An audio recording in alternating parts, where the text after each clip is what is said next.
और 2 दिन का हमारा कार्यक्रम है। आप सब जानते हैं कि लोकसभा के चुनाव बहुत निकट हैं और आने वाले लोकसभा चुनावों के लिए पूरा संगठन, पूरी पार्टी, सभी नेता कार्यकर्ता तैयार हैं।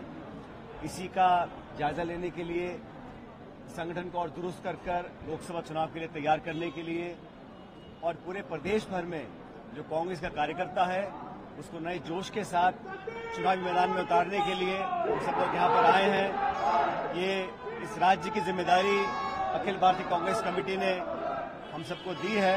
मुझे पूरा विश्वास है कि आने वाले लोकसभा चुनाव में हम दुगनी ताकत से वापसी करेंगे और भाजपा ने जो बातें बोलकर ये चुनाव जीता है उनकी जवाबदेही हम तय करेंगे, उनकी अकाउंटेबिलिटी फिक्स करेंगे और एक मजबूत विपक्ष जो हम लोग हैं उसका एहसास जनता को जरूर होगा। नौजवानों को, किसानों को, अगड़े पिछड़े, दलित, अल्पसंख्यक सब लोगों को साथ लेकर हम लोग आगे चलेंगे। मुझे पूरा विश्वास है कि आने वाले लोकसभा चुनाव के अंदर अभूतपूर्व परिणाम हम लोग लेकर आएंगे। एकजुटता से पूरे प्रदेश के अंदर कांग्रेस पार्टी काम करेगी। इस संकल्प के साथ हम लोग यहाँ पर आए हैं।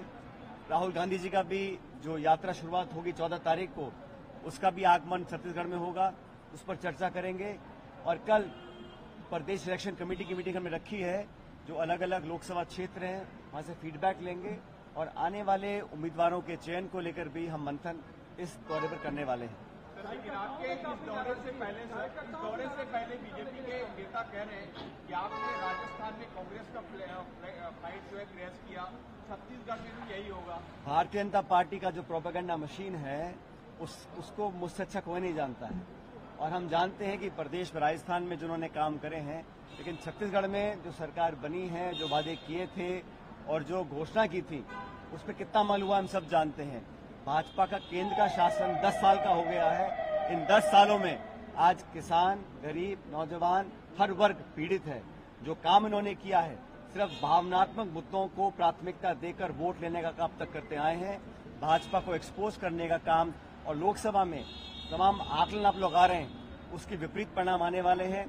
कांग्रेस एकजुट है और कांग्रेस की एकजुटता अगर कांग्रेस के कार्यकर्ताओं, जनता के बीच में पहुंच जाएगा वो मैसेज, उतना ही बहुत है हमारे लोकसभा चुनाव जीतने के लिए।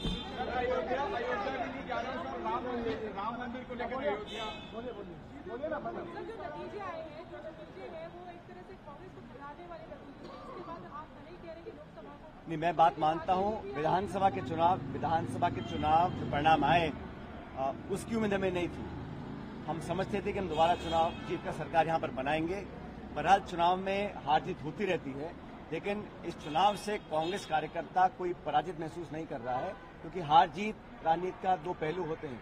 लेकिन हम लोगों को जो सिद्धांतवाद राजनीति हमें करनी है, जो लोगों का संरक्षण को करना है, और छत्तीसगढ़ में मैं मानता हूं कि यहां पर हर गांव, हर ढाणी, हर शहर, हर कस्बे में कांग्रेस का कार्यकर्ता झंडा मौजूद है।